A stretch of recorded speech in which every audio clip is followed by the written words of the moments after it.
கர்த்தர் நல்லவர். परमेश्वर भला है. சோ இந்த நாளில் கூட इस दिन में भी நாம் இன்று தியானித்துக் கொண்டிருக்கிற உன்னத பாட்டு புத்தகத்தை மறுபடியும் தியானிக்க போகிறோம். हम लगातार मनन करने वाले श्रेष्ठ गीत की किताब को फिर से मनन करने वाले हैं. கடந்த வாரத்தில் உன்னத பாட்டு புத்தகத்தின் 5ஆம் அதிகாரத்தின் 12ஆம் வசனங்களை நாம் தியானித்தோம். 11 12ஆம் வசனங்களை தியானித்தோம். पिछले हफ्ते श्रेष्ठ गीत किताब के 5वां अध्याय के 11 और 12 वचन हमने அதிகமாக 12ஆம் வசனத்தை நாம் முக்கிய வார்த்தையாக நாம் தியானித்தோம். 12 वचनों का बहुत मुख्य रीति से हमने मनन किया. அவருடைய கண்கள் தண்ணீர் நிறைந்த நதிகளின் ஓரமாய் தங்கும் புறாக்களுக்கு ஒப்பாய் இருக்கிறவைகள். उसकी आंखें उन कबूतरों के समान है जो दूध के नहाकर नदी के किनारे है. பாலில் கழுவைப்பட்டவர்களும் நேர்த்தியாய் பதிக்கப்பட்டவர்களுமாய் இருக்கிறது என்று பார்த்தோம். अपने झुंड में एक कतार से बैठे हुए हैं. இந்த நேர்த்தியாய் பதிக்கப்பட்டவர்கள் என்பதற்கு நாம் இயேசு கிறிஸ்து எப்படி நிதானத்தோடு பொறுமையோடு ஒவ்வொரு வேலைகளையும் செய்தார் என்பதை குறித்து நாம் தியானித்தோம். एक कतार में कहे तो जैसे यीशु मसीह अपना जीवन को बिताया उसके अनुसार हमने तुलने में देखा. அப்படியே நாமும் ஒவ்வொரு காரியத்தையும் நிதானமாய் செய்யணும். वैसे हम भी हमारा हर एक काम को स्थिति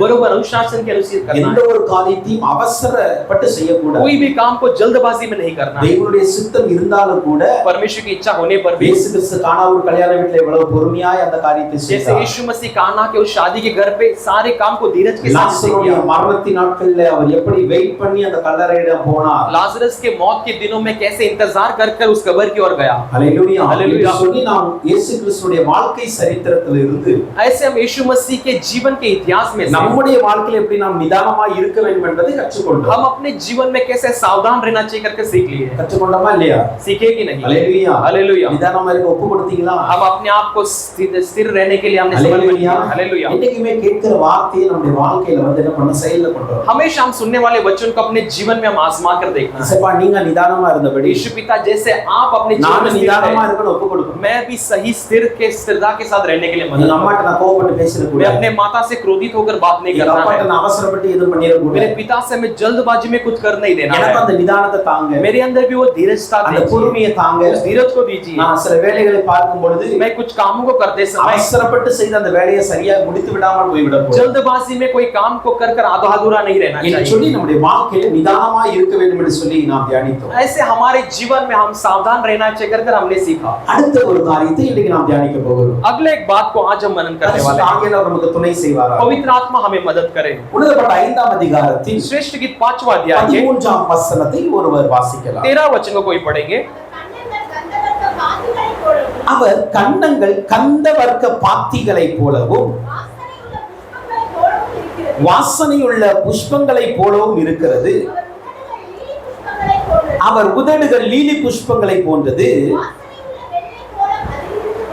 வாசனையுள்ள வெள்ளை போலும் அதிலிருந்து வடிகிறது. ஹல்லேலூயா. हालेलुया. இயேசு கிறிஸ்துவினுடைய கன்னங்களை குறித்து சுலமேத்தியால் இங்கு விவரிக்கிறதை பார்க்க முடியும். यीशु मसीह के गाल के बारे में सुलेमेतियाल यहाँ पर विवरण करते हुए हम देख सकते हैं. கன்னம் என்றால் எப்படி இருக்க வேண்டும்? गाल यानी कैसे होना चाहिए? ஒரு மனுஷனுடைய அழகை அதிகமாய் வெளிப்படுத்துகிற ஒரு உறுப்பு தான் கன்னம். एक मनुष्य की सुंदरता को बहुत अधिक प्रकट करने वाला एक जगह कहे तो उसकी गाल होगी. நம்ம சீக் நல்லா இருந்தா हमारी गाल अच्छी हो तो அவங்க நல்லா சந்தோஷமா இருக்காங்கன்னு அர்த்தம். वो बहुत खुशी के साथ है ऐसे लगता है. ஹல்லேலூயா. हालेलुया. இந்த கன்னங்கள் ஒரு மனிதனுடைய அழகை கூட்டி கொடுக்கிறது. ये गाल एक मनुष्य की सुंदरता को और बढ़ा देती है. இங்கு இயேசு கிறிஸ்துவினுடைய மணவாளனுடைய கன்னங்களை குறித்து சுலமேத்தியால் இப்படியாய் விவரிக்கிறார். यहाँ पर दुल्हन के गालों के बारे में सुलेमेतियाल इस तरह से विवरण करते हैं. மணவாளனுடைய கன்னங்கள் எப்படிப்பட்ட கன்னங்கள் தெரியுமா? मेरे दूल्हे का गाल कैसा गाल है? கந்தவர்க்க பாத்திகளை போல அது இருக்கிறது என்று சொல்லுகிறார். बलसान की उभरी हुई क्यारियों के समान है कर कहती है. ஹல்லேலூயா. हालेलुया. கந்தவர்க்க பாத்திகளை போல இருக்கிறது. बलसान की उभरी हुई क्यारियों के समान. கொஞ்சம் யோசிச்சு பாருங்க. थोड़ा सोच कर देखिए. கன்னத்துல हमारे गालों में அங்கங்க வரி கிடந்தா நமக்கு பிடிக்குமா? अगर वहां कुछ काट वाट लगा रहेगा तो हमको अच्छा लगेगा? பிடிக்குமா?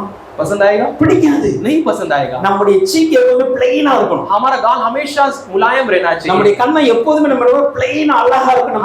हमारा हम सोचते हैं कि हमारे गाल हमेशा प्लेन और सुंदर रहना चाहिए. हालेलुया. हालेलुया. ஒரு சின்ன கோடு வந்தாலும் கூட थोड़ा सा एक रेशा भी आ जाए நமக்கு நம்முடைய அழகை கெடுத்து போயிட்டோம்னு நம்ம நினைப்போம். हम सोचते हैं कि हमारी सुंदरता बिगड़ गई है क्या? இயேசு கிறிஸ்து மிகவும் அழகானவர். हमारा यीशु मसीह बहुत सुंदर है. அவ்வளவு அழகான தேவனுடைய उस वैसे सुंदर परमेश्वर के கன்னங்களை குறித்து சொல்லுகிறது. गाल के बारे में कही गई है, கந்தவர்க்க பாத்திகளை போல वो இருக்கு. बलसान की उभरी हुई क्यारियों के समान है। இந்த கந்தவர்க்க பாத்திகள் என்பதனுடைய அர்த்தம் என்ன? ये बलसान की उभरी का मतलब क्या है? பாத்திகளை நம்ம பார்த்திருக்கிறோம். हमने उभरी को देखे हैं। ஊர்ல வயல்ல என்ன பண்ணுவாங்க? பாத்தி பிடிப்பாங்க. गांव में खेतों के बीच में जो उभरी चला रखते हैं, जिस पे चलते நடுவதற்கு हैं, முன்பாக उसमें लगाने से அல்லது पहले எந்த ஒரு கடலையோ அல்லது மற்ற செடிகளை அந்த விதைகளை விதைப்பதற்கு कोई भी முன்பாக बीज या चने को लगाने से पहले பாத்தி பிடிப்பாங்க. पहले से उसको उभरी उभरी அப்படி बनाते என்றால் हैं। इसका मतलब குறுக்கும் நெடுக்குமான கோடுகள் அங்கு போடுவாங்க. वहां पर जो है सीधा और टेढ़े में वहां पर रेशा बांधा जाता है। அல்லேலூயா. हालेलुया। ஒரு சின்ன ஸ்கொயர் ஃபீட் அளவுல एक छोटे स्क्वायर फीट के माप में சமமாக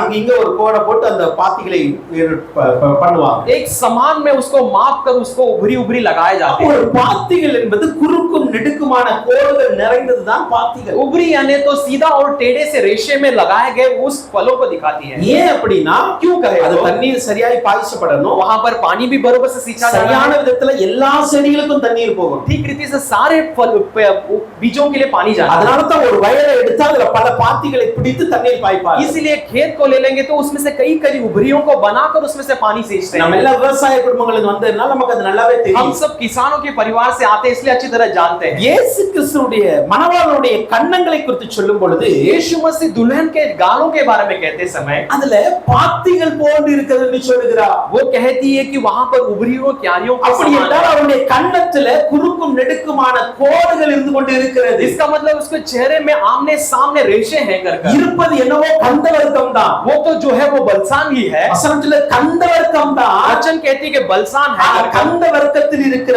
பாத்திகளை போல அந்த लेकिन बलसान की उभरियों के समान वो गाल दिखते हैं। அல்லேலூயா हालेलुया அல்லேலூயா हालेलुया। இந்த கன்னங்கள் அழகா இருக்கா அழகா இல்லையா? तो ये गाल सुंदर है कि नहीं है? ஏன்னா நான் முதல்ல சொன்னேன் क्योंकि मैंने पहले ही कहा கன்னத்துல எந்த ஒரு கோடு இல்லாம அது பிளைனாக இருந்தாதான் அது அழகா இருக்குன்னு நம்ம சொல்லுவோம். गाल में कोई रेशे के बिना यदि वो समान रहे तो सुंदर रहेगी, पहले मैंने कहा। ஆனால் மணவாளனுடைய கன்னத்தை குறித்து சொல்லுகிறார் அதுல நிறைய கோடுகள் இருக்கிறது. लेकिन दूल्हे के गाल के बारे में कहा गया उसमें அதுல कई सारे பாத்திகள் रेशे, இருக்கிறது. उसमें कई सारे उभारी है। சொல்லிட்டு அவன் சொல்லுகிறார் ऐसे कहकर वो कहती है வாசனை புஷ்பங்கள் போலவும் இருக்கிறது என்கிறார். फूलों की फुलवारी के समान भी है இது कर। எதன் அடையாளமாய் இருக்கிறது? ये किसके चिन्ह के रूप में है? மணவாளன் दूल्हा நமக்காக பட்ட அவமானத்தின் அடையாளம் தான் இந்த கன்னத்தில் இருக்கிற பாத்திகள். हमारे लिए जो अपमान सहते वो उसके गालों को उभरी को दिखाती है। இயேசு கிறிஸ்துவை சிலுவையில் அறைவதற்கு முன்பாக यीशु मसीह को सूली पे मारने से पहले மத்தேயு 26ஆம் அதிகாரத்தின் 67ஆம் வசனம் இப்படியே சொல்லுகிறது. मत्ती 6वां अध्याय के 64वां 26 उसका 67 उसका वचन कहती है। Matthew 26:67 ல சொல்லுகிறது मत्ती 26 उसका 66 वचन में அப்பொழுது அவருடைய முகத்தில் துப்பி तब उसके चेहरे में थूक कर அவரை குட்டினார்கள், उस पर ताड़नाम किए। சிலர் அவர் கன்னத்தில் அறைந்தார்கள். कुछ लोगों ने उसके गाल पर थप्पड़ मारी। அல்லேலூயா हालेलुया அல்லேலூயா हालेलुया। என் இயேசு கிறிஸ்து யார்? मेरा यीशु मसीह कौन है? வெண்மையும் சிவப்புமாக என்று நம்ம பார்த்தோம். वो लाल और गोरा सा है कर हमने அப்படி देखा। என்றால் அவர் அவ்வளவு வெண்மையா இருக்கிறவர். इसका मतलब वो उतना गोरा है। அவருடைய கன்னங்கள் அவருடைய சரீரமும் அவ்வளவு வெண்மையா இருக்கிற ஒரு சரீரத்துல उसके शरीर और उसके गाल इतने गोरे गोरे रहने वाले शरीर, வெள்ளையா இருக்கிறவங்க ஒரு கன்னத்துல अच्छे गोरे रहने वालों के गाल में ஓங்கி அடிச்சா எப்படி இருக்கும்? अगर जोर से थप्पड़ मारा तो कैसा लगेगा? இரத்த கலர் அந்த கை விரல்கள் பதியும். वो लाल लाल जैसे खून के समान उसके उंगली छप என் இயேசு जाएगी। வெண்மையானவர் தான். मेरा यीशु गोरा है, அவர் அழகு நிறைந்தவர் वो தான். सुंदर से भरा हुआ அவரை है। போல அளவுள்ளவர் யாருமே उसके கிடையாது. समान सुंदर कोई है ही ஆனா नहीं। அந்த தெய்வனுடைய கன்னத்துல लेकिन उस परमेश्वर के गालों அன்னைக்கு में இருந்த அந்த யூத வீரர்கள் அறைந்தார்கள். उन दिनों में रहने वाले यहूदी वीर लोगों ने उस पर थप्पड़ அந்த मारा। நேரத்தில் இயேசு கிறிஸ்துவுடைய கன்னம் எப்படி இருந்திருக்கும் उस समय में यीशु मसीह का गाल कैसे हुआ होगा? என்பதை தான் இங்கு சூலமேத்தியால் தீர்க்கதரிசனமாய் சொல்லிக் கொண்டிருக்கிறார். उसे ही सुलेमेतल यहाँ पर भविष्यवाणी के रूप में कहती है। ஹalleluya हालेलुया ஹalleluya हालेलुया। என் இயேசு பட்ட அவமானம் அது. मेरे यीशु ने सहा हुआ अपमान है। உங்களுக்காக எனக்காக அவர் வாங்கின கன்னத்தில் வாங்கின அறையின் தழும்புகள் அது. आपके लिए और मेरे लिए गाल पर लिए हुए मार के उसके घाव है वो। ஹalleluya हालेलुया। அத்தனை அடிகளையும் उतने सारे मारों அத்தனை को, அவமானங்களை इतने सारे अपमानों அத்தனை को, வெட்கத்தையும் इतने सारे शर्मिंदा மணவாளனாகிய அவர் எனக்காக உங்களுக்காக சகித்தார். दुल्हा उसने आप आपके और मेरे लिए सह लिया, நமக்காக சகித்தார். हमारे लिए उसने सह लिया है। ஏசாயா 50ஆம் அதிகாரத்தின் 6ஆம் வசனத்தை பார்க்கும்போது यशायाह 50वां अध्याय के 6वां वचन में देखते हैं। ஐசாயா chapter 50 verse 6ல பாருங்க, यशायाह 50 उसके 6 में देखते हैं, கர்த்தராகிய ஆண்டவர் प्रभु यीशु मसीह என் செவியை திறந்தார். मेरे कानों को खोल दिया, சாரி, நான் எதிர்க்கவும் நான் பின்வாங்கவும் இல்லை. मैं ना तो उससे विरोध किया ना ही 6ஆம் வசனம், அடிக்கிறவர்களுக்கு என் முதுகையும் मारने वालों को मैं अपने पीठ, தாடை மயிரை பிடுங்குறவர்களுக்கு என் தாடைகளை ஒப்புக்கொடுத்து मेरे गालों को, बाल उखड़ने वालों को अपने गालों को दिया, அவமானத்துக்கும் உமிழ் நீருக்கும் என் முகத்தை மறைக்கவில்லை. अपमानित होने के लिए और थूकने के लिए अपने मुंह को न छुपाया। அடிக்கிறவனுக்கு என் முதுகை கொடுத்தேன். वो कहता है कि मारने वालों को मैं अपने पीठ को दिखाया, தாடை மயிரை பிடுங்குகிறவனுக்கு என் தாடைகளை ஒப்புக்கொடுத்து गलमोच को निकालने वालों को मैं अपने गाल को दिया, என் முகம் அவமானத்துக்கும் உமிழ் நீருக்கும் மறைவாய் இருக்கவில்லை. मेरे चेहरे उनके अपमानित होने, थूकने के लिए कभी छुपा नहीं। அதைதான் மத்தேயு 26:67ல நம்ம பார்க்கிறோம். उसी को मत्ती 26 उसका 67 में देखते हैं। ஏசாயாவில் சொல்லப்பட்ட தீர்க்க தரிசனம் அங்க நிறைவேறியது. यशायाह में कहा गया भविष्यवाणी वहां पर पूरी होती है। அவருடைய முகமானது அவமானத்துக்கு ஒப்புக்கொடுக்கப்பட்டது. उसका चेहरा अपमानित होने के लिए समर्पित किया அவருடைய गया। முகம் உமிழ் நீருக்குனால் துப்புதலுக்கு ஒப்புக்கொடுக்கப்பட்டது. उसकी मुंह थूकने के लिए दी गई थी। ஹalleluya हालेलुया, ஹalleluya हालेलुया। மத்தேயு 27:30 வசனத்திலோ मत्ती 27:30 वचन में भी அவரை துப்பினார்கள் என்று குறித்து நாம் பார்க்க முடியும். उसे थूके कर हम देख सकते அவரை हैं। துப்பினார்கள். उसे थूके थे, அவர் மேல் துப்பி அந்த கோலை எடுத்து அவர் சிரசில் அடித்தார்கள் என்று उस पर பார்க்கிறோம். थूक कर वो लाठी लेकर उसके शरीर पर मारे कर देखते இந்த हैं। அவமானத்தோடு தான், इस अपमान के साथ, இந்த வெட்கத்தோடு தான் इस शर्मिंदा के साथ மணவாளனுடைய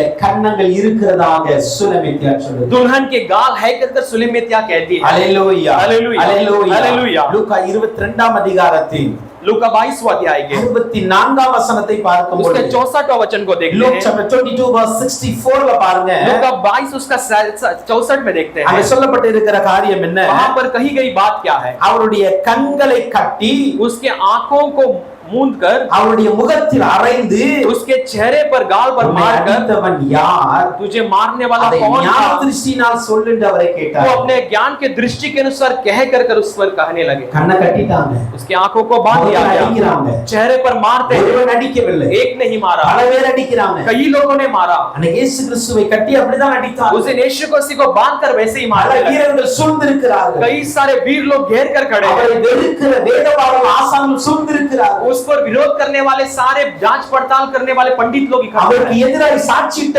யூதர்கள் उसके சூழ்ந்திருக்கிறார்கள். विरुद्ध गवाही दिए हुए यहूदी इकट्ठा है। அவர்கள் சூழ்ந்து கொண்டு वो सब घेर कर இயேசுவினுடைய கண்களை கட்டி यीशु मसीह की आंखों को बांध அடிக்க कर ஆரம்பித்தார். उसे मारने लगे। கன்னத்தில் அறைய ஆரம்பித்தார். उसके गाल पर थप्पड़ मारने लगे। எல்லாரும் சொல்றாங்க, யார் அடிச்சா சொல்லுப்பா. सब कहने लगे बता किसने मारा? பெரிய தீர்க்கதரிசிதான். तू तो बहुत बड़ा भविष्यवक्ता है, பெரிய तू தீர்க்கதரிசிதான். तो बड़ा भविष्यवक्ता इन्हें சொல்லு. है, तू बता எத்தனை அவமானங்களை இயேசு சந்தித்தார். कितने अपमानों को मेरे यीशु ने सहा, எத்தனை வெட்கத்தை இயேசு அன்னைக்கு சந்தித்தார். कितने शर्मिंदगी को मेरे यीशु ने இதெல்லாம் सामना किया। எதற்காக? ये सब किस लिए? எதற்காக? किस लिए ये सब? உங்களையும் என்னையும் மீட்பதற்காக. आपको और मुझे छुड़ाने के இதை लिए। மறந்து விடக்கூடாது. इसे हम कभी भूल नहीं जाना है। இயேசுவின் அவமானங்கள் ஒவ்வொன்றும் मेरे यीशु के अपमान हर एक என்னுடைய அவமானத்திலிருந்து என்னை மீட்டெடுப்பதற்காக. मेरे अपमान से मुझे छुड़ाने के लिए। அவர்கள் பட்ட அடிகள் ஒவ்வொன்றும் उसने खाए हुए मार हर एक நாம் அடிகள் படக்கூடாது என்பதற்காக. हम मार नहीं खाना चाहिए इसलिए। ஹalleluya ஹalleluya। எசாயா 53ஆம் அதிகாரத்தில் यशायाह 53वां अध्याय 2ஆம் வசனத்தை பார்க்கும்போது, दूसरा वचन में हम पढ़ते हैं। எசாயா 53:2ல பார்க்கும்போது यशायाह 53 उसके दूसरा वचन में அவரை पढ़ते குறித்து हैं। இப்படியாய் சொல்லுகிறது, उसके बारे में ऐसे कही गई है, இளங்கிளையை போலவும் एक मुलायम से पत्तों के समान, வறண்ட நிலத்திலிருந்து துளிர்க்கிற வேரை போலவும் सूखे जमीन में से उगने वाली एक कली के समान அவனுக்கு முன்னாக எழும்புகிறார். उसके सामने उड़ता है। அவருக்கு அழகும் இல்லை, उसको ना तो सुंदरता है, சௌந்தரியமும் இல்லை. उसको ना तो सौंदर्य அவரை है। பார்க்கும்போது उसे देखते समय நாம் அவரை விரும்பத்தக்க ரூபம் அவருக்கு இல்லாமல். हम उसे चाहने लायक कोई रूप भी नहीं है। ஹalleluya हालेलुया, ஹalleluya हालेलुया। இயேசு 10000களில் சிறந்தவர். मेरा यीशु 10,000 में सुंदर அவர் है। வெண்மை சோப்புமானவர். वो गोरा और लाल सा है। அவர் முற்றிலும் அழகுள்ளவர். वो बहुत सुंदर परमेश्वर है। அதே இயேசு கிறிஸ்து लेकिन वही यीशु मसीह கொல்கதா மலைக்கு கொண்டு போகும்போது गोलगदा के पहाड़ पर जब ले गया गया, விரும்பத்தக்கதான ரூபம் அவருக்கு இல்லை. कोई चाहने लायक कोई रूप उसके पास அவருடைய नहीं। அழகு எல்லாம் அங்கு களையப்பட்டது. उसकी सुंदरता सब वहां पर उतार दी அவருடைய गई। அழகை எல்லாம் அவமானப்படுத்தினார். उसके सुंदरता को सब अपमानित की गई। ஹalleluya हालेलुया, ஹalleluya हालेलुया, ஹalleluya हालेलुया।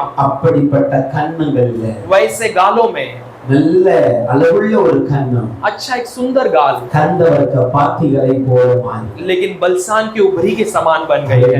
हालेलुया। கன்னத்திலவன் ஓங்கிய அறைய சின்ன பிள்ளை போ ஏங்கி நின்றார்.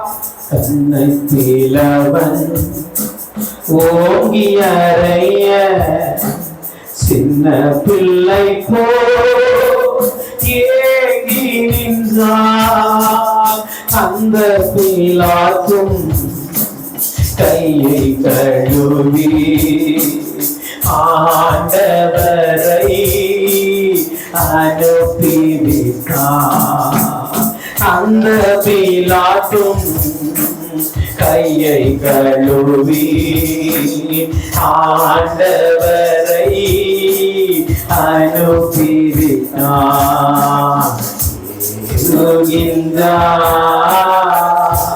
தள்ளாடி தவழ்ந்து தலை போலே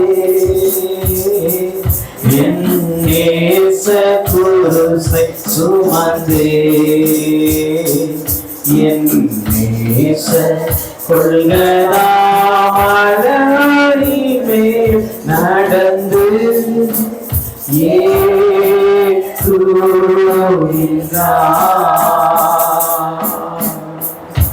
இவ்வளவு கந்தவர்க்க பாத்திகளை போல இருக்கின்ற அந்த கன்னங்கள், इतने बलसान की उभरी के समान जो क्यारियां है वैसे அடிகளினால் உள்ள தழும்புகள் இருக்கிற அந்த கன்னங்கள், मार से जो भी उसमें छपे हुए उसके निशान थे, துன்பங்களினால் இருக்கிற அவமானம் நிறைந்த அந்த கன்னங்கள், धूप से भरी हुई उस अपमानित गाल எப்படி இருக்கிறது தெரியுமா? कैसे है जानते हो? வாசனையுள்ள புஷ்பங்களை போல இருக்கிறது. वो फूलों की फुलवारी के समान है, வாசனையுள்ள புஷ்பங்களை போல இருக்கிறது. वो सुगंध देने वाली फुलवारियों के இதோட समान அர்த்தங்கள் है। என்னங்க? इसका मतलब क्या है? அவனை அடிச்சாங்க, उसे मारे थे, முகத்துல துப்புனாங்க, उसके चेहरे पर थूके அவருடைய थे, கன்னங்களில் இருந்த அழகை கெடுத்தார்கள். उसके गाल की सुंदरता को बिगाड़ा, ஆனாலும் लेकिन फिर भी அந்த கன்னங்கள் वो गाल வாசனையுள்ள புஷ்பங்களை போல இருந்தது. सुगंध देने वाले फूलों के समान। அதுதான் இயேசு கிறிஸ்து சொன்னார். वो ये मेरा यीशु मसीह ने कहा, சிலுவையில் அடித்தவனை பார்த்தார், सूली में मारने वाले को देखा, குத்துகிறவனை उस பார்த்தார், पर बाला चढ़ाने वाले को देखा, துப்பினவனை பார்த்தார், थूकने वाले को देखा, அவரை அவமாய் பேசினவர்களை उस பார்த்தார், पर अपमानित बोलने वाले को देखा। அவ்வளவையும் பார்த்துட்டு वो சொல்றாரு, सबको देखकर कहता है, பிதாவே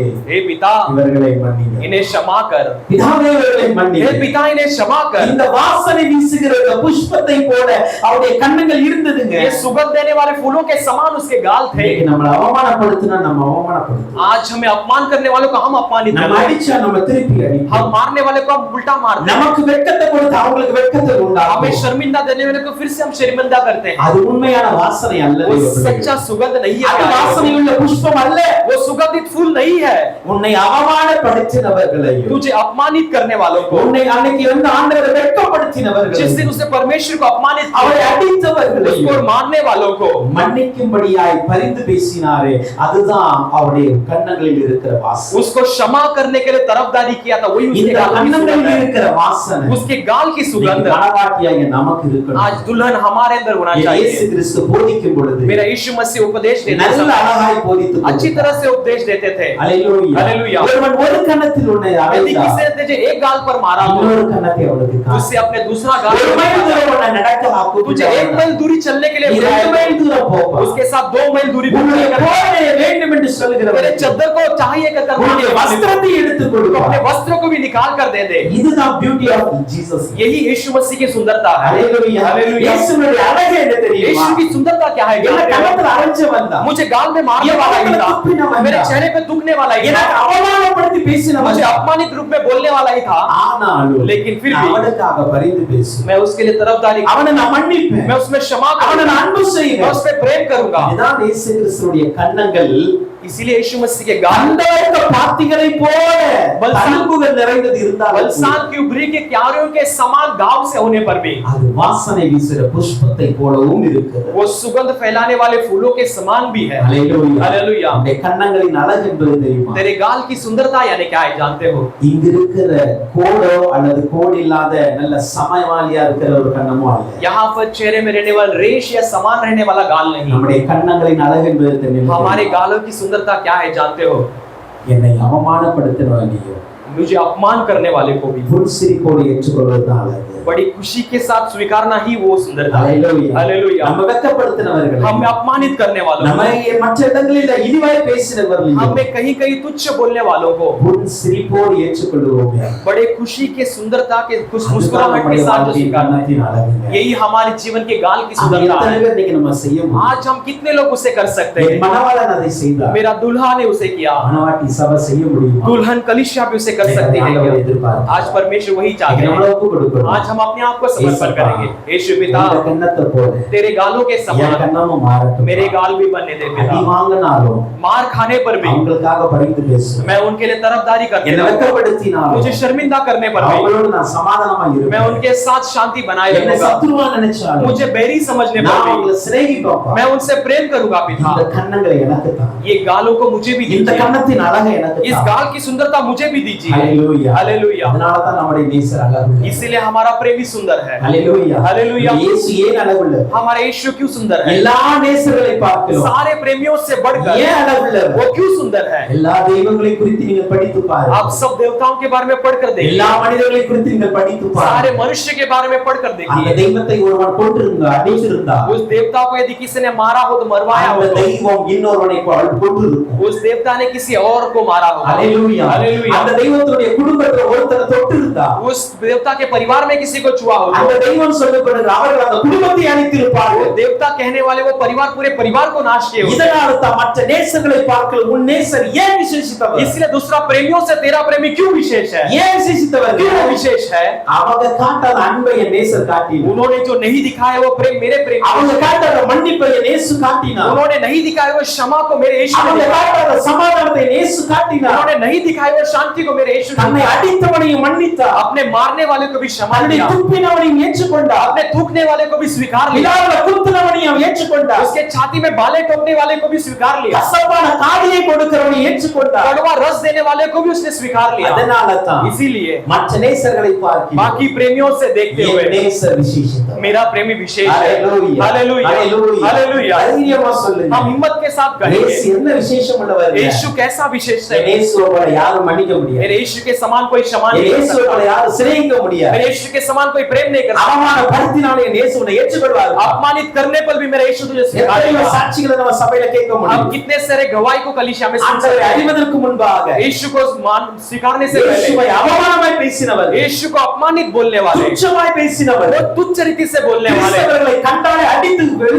मसीह लोगों को देखते ही उन पर सताने वाले, मारने वाले, ऐसे लोगों को मेरे यीशु ने उद्धार किया, मेरे यीशु ने प्रेम किया है। इसीलिए बलसान की उभरे हुए क्यारियों के समान अपमान करने पर भी मेरा प्रेमी फूलों के समान सुगंध देते हुए, इसलिए मेरा प्रेमी विशेष है। यीशु विशेष है। हालेलुया। इसके लिए आज हम हिम्मत के साथ आप कितने भी अपमानित कर लो, मसीह लोगों को कितनी भी शर्मिंदा कर लो, मसीह लोगों को कितनी भी मार लो, हम जानते हैं हमारे प्रेमी के समान हम भी विशेष हैं। तुम अपमानित करने पर भी, तुम मारने पर भी, तुम हमें तुच्छ रीति से चलाने पर भी हम तुम्हारे लिए प्रार्थना करते रहेंगे, तुम्हारे लिए हम प्रार्थना करते रहेंगे, तुमसे हम प्रेम करेंगे, तुम्हें हम क्षमा करेंगे, क्योंकि मेरा प्रेमी विशेष है। मैं आराधना करने वाला मेरा यीशु विशेष है, वो विशेषता मेरे अंदर भी है। हालेलुया। हमारे अंदर रखना है क्या? हाथ उठाकर परमेश्वर को धन्यवाद दीजिए, वो विशेष अनुभव आज परमेश्वर हमें दे। हालेलुया। अगला देखते हैं, वो 13 वचन में एक और वचन को देखते हैं। उसके होठ लीली पुष्पங்களை போன்றது, सोसन फूल के समान है, வாசனையுள்ள வெள்ளை போலும் அதிலிருந்து வடிகிறது, और पिघलता हुआ गंधरस उसमें से टपकता है। हालेलुया। हालेलुया। அது உதடுகளை குறித்து சுலெமித்தியா சொல்லுகிறார், उसके होठों के बारे में सुलेमितिया कहती है। உதடுகள் எப்படிப்பட்ட உதடுகள்? उसके होठ कैसे होठ है? लीली पुष्पங்களை போன்றதா, लीले के सोसन फूल के समान है। लीली पुष्पம் என்றால் என்ன? सोसन के फूल यानी क्या? पुष्पம் என்பது எதை காட்டுகிறது? सोसन के फूल किसे दिखाते हैं? मत्ती 6 அதிகாரத்தில், मत्ती 6वां अध्याय 28 29 वचनத்தை பார்க்கும், हम उसके 28 और 29 वचन में देखते हैं। Matthew chapter 6 verse 28 29 ல நம்ம பார்க்கிறோம்। मत्ती 6 उसके 28 और 29 में हम देखते हैं। நான் உங்களுக்கு அதுக்கு வசனம் माफी चाहते हैं। உடைக்காகவும் நீங்கள் கவலைப்படுகிறது என்ன? वस्त्र के लिए तुम क्यों चिंता करते हो? காட்டு புஷ்பங்கள் எப்படி வளர்கிறது என்று கவனித்து பாருங்கள். जंगली शोषण को ध्यान कर कर देखो। அவைகள் உடைக்கிறதும் இல்லை நூற்கிறதும் இல்லை. न तो परिश्रम करते हैं, न तो काटते हैं। फिर भी சாலமோன் முதலாய் सुलेमान से लेकर சர்வ மகிமையிலும் அவைகளில் ஒன்றை போல அதில் உடைத்திருந்ததில்லை. अपने सारे वैभव में उसके समान भी न पहने हुए। Hallelujah hallelujah. சொல்லப்படுகிற காட்டு புஷ்பங்கள் லீலி புஷ்பங்களை குறிக்கிறது. यहाँ पर कही गई जंगली जो है वो शोषण के फूलों को இந்த दिखाता है। லீலி புஷ்பத்தின் மகிமையை குறித்து இயேசு கிறிஸ்து பேசுகிறார். ये जंगली शोषण के फूलों की महिमा के बारे में இது எப்படிப்பட்ட மகிமையுடையதா? ये कैसे महिमा के पाई? சாலமோன் ராஜா முதலாய் सुलेमान राजा से लेकर இந்த லீலி புஷ்பத்தை போல ये शोषण फूलों के உடை समान உடுத்தினவர்கள் இல்லை. वस्त्र पहने हुए कोई नहीं थे। இது ஒரு ராஜரீக மகிமை நிறைந்ததுதான் இந்த லீலி ये புஷ்பம்.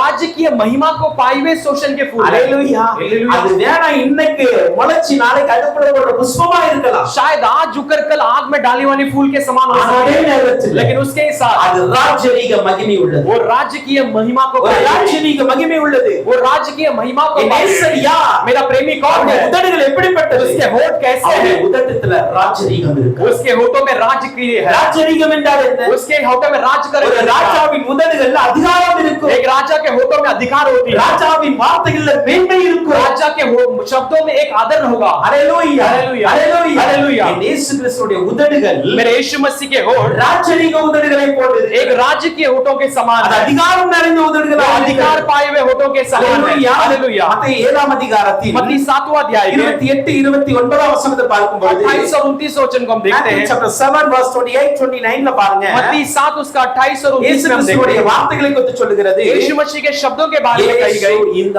வார்த்தைகளை சொல்லி முடிந்தபோது यीशु मसीह ने जब इस बातों को कह चुका था, அவர் வேத பாரகரை போல் போதியாமல் वो उपदेश करने वालों के समान न कहते हुए அதிகாரமுடையவராய் அவர்களுக்கு போதித்தபடியால் उन पर अधिकार करने वालों के समान उपदेश देगा। ஜனங்கள் அவருடைய போதகத்தை குறித்து ஆச்சரியப்பட்டார்கள்.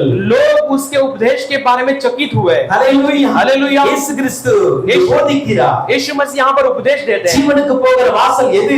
जीवन को जाने वाले मार्ग क्या है? நரகத்துக்கு போகிற வாசல் எது? मौत को जाने वाली நல்ல दरवाजा கனி कौन है? கொடுக்கிற மரம் எது? अच्छे फल देने वाले वृक्ष कौन நல்ல है? கனி கொடாத மரம் எது? अच्छे फल न देने वाले वृक्ष कौन எது है? உண்மையான தீர்க்கதரிசனம்? कौन सा सच्ची भविष्यवाणी है? நீங்கள் எப்படி கட்டப்பட்டு இருக்க வேண்டும்? आप कैसे बांधे हुए होना चाहिए? கண்மலையின் மேல் கட்டப்பட்டு இருக்க வேண்டுமா? चट्टान के ऊपर बांधा जाना चाहिए மலையின் या மேல் கட்டப்பட்டு இருக்க வேண்டுமா? या पहाड़ के ऊपर बांधा जाना என்று चाहिए? சொல்லி ऐसे कह இயேசு தன் உபதேசத்தை சொல்லிக் கொடுக்கிறார். यीशु मसीह अपने उपदेशों को सिखाता है, அவருடைய சத்தியத்தை சொல்லிக் अपने கொடுக்கிறார். सत्य को सिखाता இதை है। கேட்ட ஜனங்கள் इसे सुनने वाले लोग ஆச்சரியமாய் பார்த்தார்கள். वो अचंभित रूप से देखते ஆச்சரியமா हैं, பார்த்து சொல்றாங்க, अचंभित होकर कहते हैं, "வா, இந்த உபதேசம் ये उपदेश வேத பாரகரை போல அல்ல.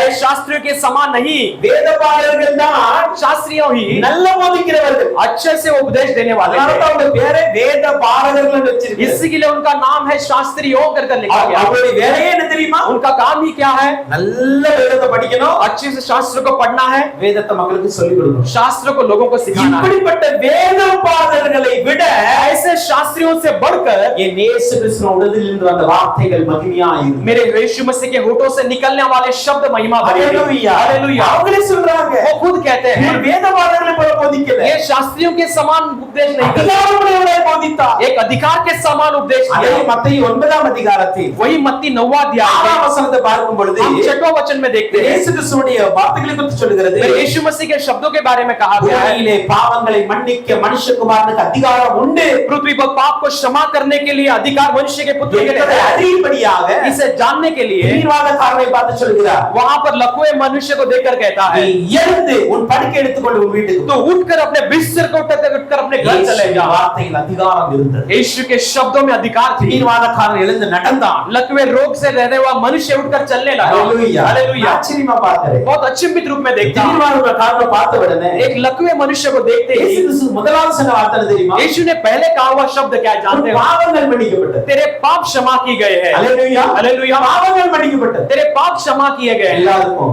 सबके लिए உள்ள எண்ணம் अंदर एक सोच रहती है, வெளியே சொல்ல முடியல. बाहर कह नहीं सकते हैं, ஹalleluya. हालेलुया। வெளியே சொல்ல முடியல. बाहर कह नहीं सकते ஆனா हैं, உள்ளே பேசுறான். लेकिन अंदर ही बोलते हैं। இவர் என்ன பெரியவரா பாவத்தை மன்னிக்கிறார்? ये कौन बड़े हैं क्या पाप को क्षमा करने? தேவன் தான பாவத்தை மன்னிக்க முடியும். परमेश्वर ही पाप को क्षमा कर सकते हैं। இவர் சாதாரண மனுஷன் தானே? ये तो एक साधारण मनुष्य है, இவரடி பாவத்தை மன்னிக்க முடியும்? ये क्या अपने पापों को क्षमा कर सकता है? இயேசு கிறிஸ்துவை அறிந்தார். मेरे यीशु मसीह से அறிந்து சொல்றாரு, जानकर कहता है, உனக்கு நான் உன்னை காட்ட போறேன். मैं तेरे लिए दिखाने वाला என்ன हूं। காட்ட போறேன்? क्या दिखाने वाला हूं? பூமியில पृथ्वी में பாவங்களை மன்னிக்க இந்த இயேசுவுக்கு அதிகாரம் இருக்கு. पाप को क्षमा करने के लिए इस यीशु के लिए अधिकार है। அதை நான் எப்படி காட்ட போறேன் मैं தெரியுமா? उसे कैसे दिखाने वाला हूं? வார்த்தையினால मैं காட்ட. अपने शब्दों के द्वारा என் दिखाने वाला हूं। வார்த்தையினால காட்ட. मैं अपने शब्दों के द्वारा அவர் दिखाने சொன்னார், எழுந்து திமிராத காரணம் பார்த்து சொல்றாரு. वो कहता है कि लकवे मनुष्य को उठकर, நீ எழுந்து நட. तो उठकर चल। எழுந்து அவன் பாட்டு போயிட்டான். उठकर वैसे ही चला गया। ஹalleluya. हालेलुया। இயேசுவுடைய உதடுகளில் இருந்து வருகிற வார்த்தை அதிகாரம் உடையது. मेरे यीशु के होठों से निकलने वाले शब्द अधिकार पाए। ஹalleluya. हालेलुया। हालेलुया। அதிகாரத்தை நீ சபை பெறணும். वो अधिकार को आज कलीसिया पाना है। ஹalleluya. அதிகாரத்தை उस अधिकार சபை பெறணும். कलीसिया आज पाना ஆண்டவரை है। ஜெபிங்க. परमेश्वर से प्रार्थना இயேசு करो। கிறிஸ்து அழகாய் சொல்லிவிட்டார். मेरे यीशु ने बहुत सुंदर तरीके से कह தன்னுடைய दिया है, சீஷர்களை அழைத்து अपने चेलों को அவர்களுக்கு बुलाकर அதிகாரம் கொடுத்து அழைத்து उन्हें अधिकार देकर भेजा। நீங்க போங்க, तुम जाओ, என் நாமத்தினால பிசாசுகளை துரத்துங்க, मेरे नाम से शैतान को भगाओ, என் நாமத்தினால வியாதியஸ்தரை சுகமாக்குங்க, मेरे नाम से रोगियों को चंगा करो। வானத்தில் பூமியில் சகல அதிகாரம் எனக்கு கொடுக்கப்பட்டிருக்கிறது. आकाश और पृथ्वी में सारे अधिकार मुझे दी गई है। அதிகாரத்தை உங்களுக்கு தருகிறேன். वो अधिकार मैं तुम्हें देता हूं। ஹalleluya. हालेलुया। என் மணவாளனுடைய வார்த்தையில் அதிகாரம் இருக்கும் என்றால் मेरे दूल्हे के शब्दों में अधिकार यदि है तो மணவாட்டியாகிய என்னுடைய வார்த்தையிலும் அதிகாரம் உண்டு. दुल्हन मेरे जीवन में भी मेरे शब्दों में இதை अधिकार है। விசுவாசிக்கணும். इसे विश्वास இதை करना சபை है, புரிந்து கொள்ளணும். इसे कलीसिया समझ लेना है। அவருடைய உதடுகளில் ராஜரீக மகிமை இருக்கும் என்றால் उसके होठों में राजकीय महिमा है तो நம்முடைய உதடுகளிலும் ராஜரீக மகிமை உண்டு. हमारे होठों में राजकीय महिमा है। ஏனென்றால் क्योंकि என் இயேசு கிறிஸ்து யார் தெரியுமா? मेरे यीशु मसीह कौन है जानते हो? நம்மை ராஜாக்களும் ஆசாரியனுமா அழைத்திருக்கிறது. हमें राजा और याजकों के समान बुलाया है। எங்க நம்ம ராஜாங்க? हम राजाएं हैं। ராஜானா ராஜாவை போல பேசணும். राजा यानी राजाओं के समान बोलना। ராஜாவுடைய வார்த்தையில் அதிகாரம் இருக்க வேண்டாம். राजाओं के शब्दों में अधिकार है तो நம்முடைய வார்த்தையில் அதிகாரம் உண்டு. हमारे शब्दों में भी अधिकार है। அவர் சிறியவனை புழுதியிலிருந்து எடுத்து वो कंगाल को धूल से उठाकर குப்பையிலிருந்து उयர்த்தி वो धूलों में से कूड़े में से எங்க उठाकर கொண்டு வைக்கிறார்? वो कहां पर बिठाता எங்க है? வைக்கிறாருங்க? कहां पर बिठाता है? வசனம் சொல்றது वचन कहती है மகிமையுள்ள சிங்காசனத்தில் கொண்டு வைக்கிறார். महिमा भरा सिंहासन में जाकर बिठाता है। நீங்களும் நானும் சிறியவர்கள் தான். आप और मैं कंगाल हो सकते நீங்களும் हैं, நானும் எளியவர்கள் தான். आप और मैं छोटे हो सकते हैं, இயேசு கிறிஸ்துவை உயர்த்தும் பொழுது लेकिन मेरा यीशु मसीह हमें ऊंचा करते समय என்ன ராஜாவா மாத்துறார். मुझे वो राजा बनाता है। ஹalleluya. हालेलुया। நம்மள ராஜாவா வச்சிருக்கார். हमें उसने राजा के समान रखा है। ஹalleluya. हालेलुया। அதனால தான் इसीलिए அவருடைய உதடுகள்ல ராஜரீகம் வெளிப்படும் என்றால் उसके होठों में यदि राजकीय महिमा प्रकट நம்முடைய होती है, உதடுகளிலும் ராஜரீகம் உண்டு. हमारे होठों में भी राजकीय शक्ति प्रकट மார்க்கு होती है। 1 அதிகாரத்தின் 27 வசனத்தை பார்க்கும்போது मरकुस पहला अध्याय उसका 27 மார்க் वचन, chapter 1:27ல मरकुस 1:27 में लिखते हैं, எல்லாரும் ஆச்சரியப்பட்டாங்க. सब लोग अचंभित இது हुए, என்ன? ये क्या है? புதிய உபதேசம். ये नया उपदेश है। இது அதிகாரத்தோட அசுத்தாவிலும் கட்டளையிடுகிறார். वह तो अधिकार के साथ अशुद्ध आत्माओं को आज्ञा देता है। அவர்களும் இவருக்கு கீழ்ப்படிகிறது. वो भी इसकी आज्ञा मानते हैं कहकर அவரோடு சொல்லிக் கொண்டார்கள். एक दूसरे से वो कहने लगे। ஹalleluya. हालेलुया। எல்லாருக்கும் ஆச்சரியம் என்ன सब தெரியுமா? लोग के लिए अचंभे की बात क्या है? இப்போ ஒரு பிசாசு துரத்துறது கூட ஆச்சரியம் இல்ல. ये केवल शैतान को भगाता ही आश्चर्य नहीं है। என்ன ஆச்சரியம்னா क्या आश्चर्य இவர் है? அதிகாரத்தோட பேசுறாரு. ये अधिकार के साथ बोलता है। ஹalleluya. ஹalleluya. அதிகாரத்தோட பேசுறாரு. अधिकार के साथ बोलता है। அந்த பிசாசு இவருக்கு கீழ்ப்படிகிறது. वो शैतान भी इसकी आज्ञा मानते இது हैं। என்னது ஆச்சரியம்? ये बड़ी आश्चर्य की बात है। हालेलुया। ஏன் தெரியுமா? क्यों जानते हो? பிசாசுக்கே தெரியும். शैतान खुद जानता இயேசு है ராஜாதி ராஜா. मेरा यीशु राजाओं का राजा है। ஹalleluya. हालेलुया। அவர் சொன்னா நான் கீழ்ப்படிந்துதான் ஆகணும். वो कहे तो मुझे आज्ञा मानना ही होगा।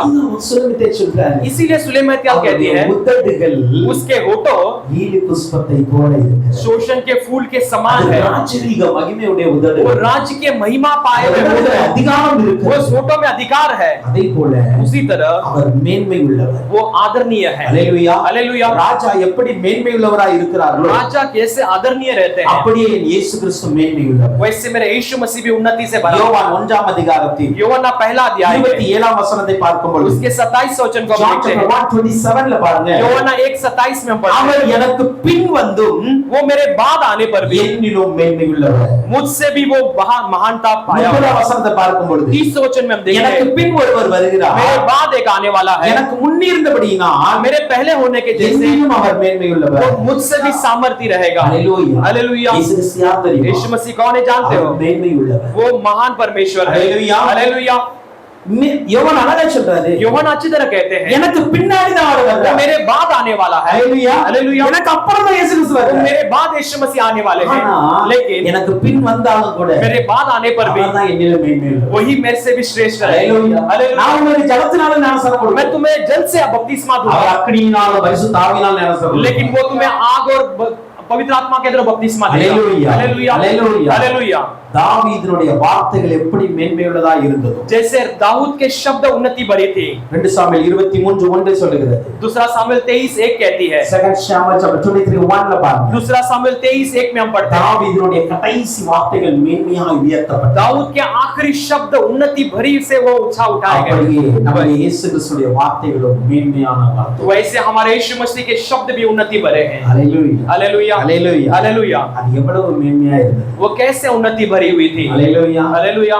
யோசிச்சு பாருங்க. सोच कर देखिए, இந்த காரியத்தை நான் தியானிக்கும் பொழுது யோசிச்சு பாருங்க, इस बात को मैं मनन करते समय सोच रहा था, இயேசு கிறிஸ்துடைய வார்த்தைகள் எப்படி இருந்தது. मेरे यीशु मसीह के शब्द कैसे थे, உன் பாவம் மன்னிக்கப்பட்டாச்சு, जा तेरे पाप क्षमा की गई இனி है, பாவம் செய்யாத, इसके बाद पाप मत करना, உன் படுக்கை எடுத்து வந்து நட, तो अपने बिस्तर को उठा के चल पड़, நீ போய் அந்த குளத்தை கழுவு சரியாயிடும். तू जाकर उस तालाब में धो ले, चंगा हो जाएगा, ஹalleluya, हालेलुया। அவருடைய வார்த்தைகள் எல்லாமே उसके शब्द सारे ஒரு சாதாரண வார்த்தைகள், एक साधारण वचन थे, ஆனா அதுல மேன்மை இருந்துச்சு. लेकिन उसमें उन्नति थी। அப்படி என்றா इसका என்ன मतलब மேன்மை தெரியுமா? कैसा उन्नति है, யாருமே சொல்ல முடியாத வார்த்தையை இயேசு சொன்னார். कोई भी ना कह सकते वैसे शब्दों को मेरे यीशु ने कहा, போய் நீ பாவம் செய்ய முடியாது, யாரும் யாரும் சொல்ல முடியாது. जा इसके बाद पाप मत कर, वो कोई नहीं कह இயேசு सकता, கிறிஸ்து மாத்திரம் சொல்ல केवल முடியும். मेरा यीशु मसीह कह सकता நீ है, போ, உன் பாவம் எல்லாம் மன்னிக்கப்பட்டது. जा तेरे पाप क्षमा की गए हैं, இயேசு கிறிஸ்து தவிர யாரும் சொல்ல मेरे முடியாது. यीशु मसीह के सिवाय कोई नहीं कह நீ सकता, போய் அந்த குளத்துல தண்ணி கண்ண கழுவு சரியாயிடும். तू जाकर उस तालाब में अपने आंखों को धो तो चंगा हो जाएगा, சரியாயிடுச்சு. चंगा हो गई, ஹalleluya, ஹalleluya। உன் குஷ்டரோகி நீங்க நீ சுத்தமாயிரு. तेरे कोढ़ी को चंगा होकर तू चंगाई के साथ रहे, உன் பலவீனத்திலிருந்து நீ விடுதலையாக்கப்பட்ட. तेरे कमजोरी से तो छुड़ाया गया है, ஹalleluya, ஹalleluya। இந்த மாதிரி மேன்மையான வார்த்தைகள்லாம்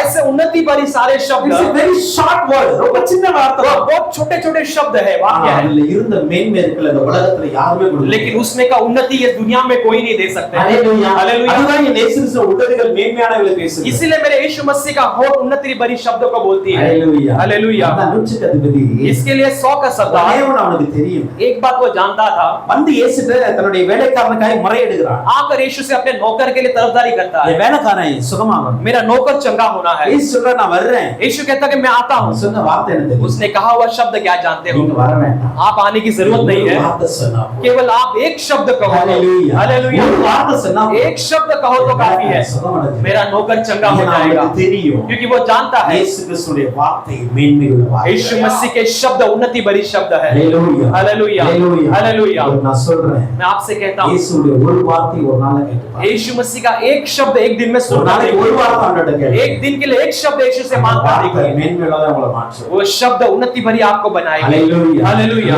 हालेलुया। நம்ம வாலிப வயசுல ये जवानी की उम्र அவன்கிட்ட में கேட்கணும், परमेश्वर से मांगना है, அவங்கள ஒரு வார்த்தை எனக்கு போதும். पिता तेरा एक शब्द मेरे लिए काफी है, ஹalleluya, हालेलुया। எனக்கு முழு பைபிளை கற்றுக் கொடுக்க வேண்டாம். मुझे पूरा बाइबल सिखाने की जरूरत नहीं ஆனா நீ है, பேசுகிற ஒரு வார்த்தை எனக்கு போதும். लेकिन आप बोलने वाले एक ஒரு वचन வார்த்தையை शब्द, நான் பிடிச்சு கொண்டு வாழ்வோம். मैं वो एक शब्द को पकड़ कर அந்த ஒரு जीऊंगा, வார்த்தைக்கு நான் கீழ்ப்படிந்து வாழ்வோம். वो एक शब्द के लिए मैं आज्ञा मानकर அந்த जीऊंगा, ஒரு வார்த்தையை கால்களுக்கு முன்னாடி வச்சு நான் उस நடப்போம். एक शब्द को मैं अपने चरणों के आगे रखकर चलूंगा, சொல்லி பாருங்க, आप कहकर देखिए உங்க வாழ்க்கை மேன்மையுள்ளதாமா. आपका जीवन उन्नति भरी बनेगी, ஹalleluya, हालेलुया, ஹalleluya, हालेलुया। வானமும் பூமியும் ஒழிந்து போகும். आकाश और पृथ्वी टल जाएगी, என் அப்பாவுடைய வார்த்தை ஒளியேறும். लेकिन मेरे पिता के शब्द कभी नहीं टलेंगे, ஹalleluya, हालेलुया। அவருடைய வார்த்தை ஒளியாது. आप उसके शब्द कभी அவருடைய नाश नहीं வார்த்தை होंगे, மேன்மையுள்ள வார்த்தை. उसका शब्द उन्नति भरी அவருடைய शब्द வார்த்தை है, அதிகாரமுள்ள ஒரு उसके வார்த்தை. शब्द अधिकार भरी हुई शब्द है, ஹalleluya, हालेलुया। அந்த சுலமத்தை அறிந்து கொண்டார். वो सुलेमेतियल ने जान लिया, அவருடைய உதடுகள்ல इसके लिए उसके होठों में ஈஸ்வத போல இருக்குப்பா. वो शोषण के फूलों के समान रहती ராஜ்யத்தின் है, மகிமையோடு இருக்குது. एक राज्य की महिमा के साथ है, அதிகாரமுடையதா இருக்குது. अधिकार पाए हुए के समान மேன்மையுடையதா है, இருக்குது. एक उन्नति भरी हुई है। யோவான் 7 அதிகாரத்தில் யோவான் 7वां अध्याय में 46 வசனத்தை हम பார்க்கிறோம். 47 वचन में देखते हैं, John chapter 7 verse 46ல பாருங்க.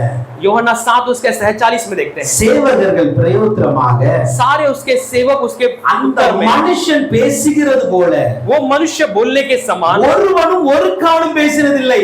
किसी ने भी कभी भी बोला नहीं है। ஹalleluya हालेलुया। சேவர்களை सिपाहियों ने, பிரதான ஆசாரியர்களும் பரிசேயர்களும் என்ன பண்ணாங்க தெரியுமா? प्रधान याजक और फरीसियों ने क्या किया? இயேசுவை பிடிச்சிட்டு வாங்க அனுப்புனாங்க। यीशु को जाकर पकड़ कर लाओ कर कहे। ஹalleluya हालेलुया। இயேசுவை यीशु को जाकर பிடிச்சிட்டு வாங்க पकड़ कर ले आओ। ஆனா இயேசு அங்க என்ன பண்ணாரு? பிரசங்கம் பண்ணி கொண்டிருந்தார்। लेकिन यीशु वहां पर प्रचार कर रहे थे। ஹalleluya हालेलुया। தன்னுடைய ஆவியை குறித்து பேசுகிறார், अपने आत्मा के बारे में बोलते हैं, நித்திய ஜீவனை குறித்து பேசுகிறார், अनंत काल के जीवन के बारे में बोलते हैं, வருங்காலத்தில் நடக்க போவது குறித்து பேசிக் भविष्य கொண்டிருக்கிறார்। आने वाली बातों के बारे में बोलते हैं। இப்படி பேசிக் கொண்டிருக்கும் பொழுது ऐसे बोलते समय சிலர் அவரை பிடிக்க மனதாய் இருந்தார்கள்। कुछ लोग उसे पकड़ने के लिए मन बनाए रखे, ஒருவரும் அவர் மேல் கையை போடல। लेकिन कोई भी उस पर हाथ नहीं डाला। பின்பு இந்த சேவகர்கள் என்ன பண்ணிட்டாங்க தெரியுமா? फिर सिपाहियों ने क्या किया? நேரா ஆசாரியட்ட வந்தாங்க, सीधा याजकों के पास आए, பரிசேயர்ட்ட வந்தாங்க, फरीसियों के पास आए, நாங்க அவங்களை பிடிக்கல। हम उसे नहीं पकड़ पाए। Hallelujah hallelujah. ஏன் நீங்க கொண்டு வரல? यहाँ क्यों नहीं ले आए? ஏன் பிடிக்கல? क्यों नहीं पकड़े? அவங்க சொன்ன வார்த்தை தெரியுமா? उन्हें कहा वह शब्द क्या जानते? அவர் பேசினார்ல, वो जो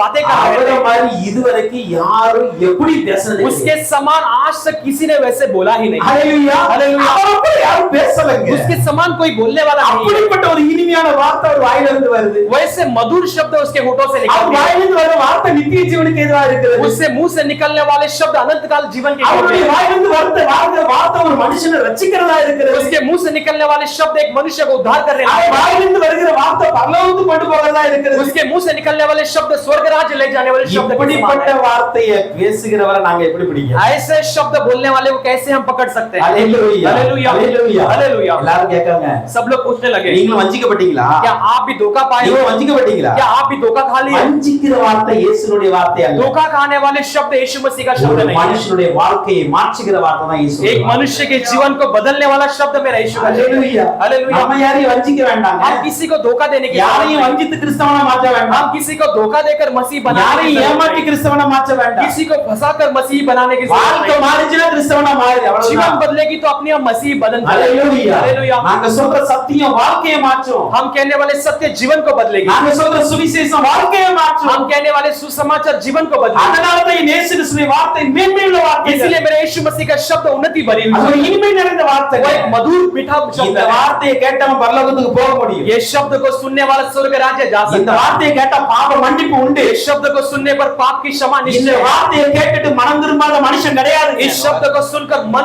न फिरने वाला मनुष्य है ही नहीं। ஹalleluya हालेलुया। இந்த வார்த்தையை கேட்டுட்டு இயேசுவை எப்படி பிடிக்க முடியும்? ये शब्द को सुनकर यीशु को कैसे वो पकड़ सकता है? லூக்கா 4ஆம் அதிகாரத்தில் 22ஆம் வசனத்தை பார்க்கும்போது लूका 4 अध्याय का 22 वचन में லூக் சாப்டர் 4:22ல பாருங்க। लूका 4 उसका 22 में அவருடைய வாயிலிருந்து கிருபையுள்ள வார்த்தைகள் வந்தது। उसके मुंह से अनुग्रह भरी शब्द निकल पड़ी। எல்லாரும் அவருக்கு நற்சாட்சி கொடுத்து सब लोग उसके लिए अच्छे गवाही அவருடைய देकर வாயிலிருந்து வந்த கிருபையுள்ள வார்த்தைகளை குறித்து ஆச்சரியப்பட்டு उसके मुंह से निकलने वाले अनुग्रह भरे शब्दों से अचंभित அவருடைய हुए। வார்த்தை கிருபையுள்ள வார்த்தைங்க। उसके शब्द अनुग्रह भरी हुई शब्द है। அதான் சுலெமித்தேல் அங்க சொல்லுகிறார், इसलिए सुलेमितेल वहां पर அவருடைய कहती है, உதடுகள் उसके होठ லீலி புஷ்பத்தை போல ராஜரிக மகிமை உடையது। सोसन के फूलों के समान राज्य की महिमा पाई அதே हुई है। போல வாசனையுள்ள வெள்ளை போல மதிலிருந்து வடிகிறது। वैसे उसमें से गंधरस टपकती है। வாசனையுள்ள வெள்ளை போல வடிகிறது। उसमें से पिघलता हुआ गंधरस இந்த टपकती வாசனையுள்ள है। வெள்ளை போல என்பது என்ன? ये गंधरस किसे बताती है? அவர் வாயிலிருந்து வருகிற கிருபையுள்ள வார்த்தைகள்। उससे मुंह से निकलने वाले अनुग्रह भरी शब्दों को ஹalleluya हालेलुया। அவர் வாயிலிருந்து வருகிற கிருபையுள்ள வார்த்தைகளை குறித்து ஆச்சரியப்பட்டாங்க। उसके मुंह से निकलने वाले अनुग्रह भरे शब्दों को देखकर என்னவா யோசேப்பின் குமாரன் தானே?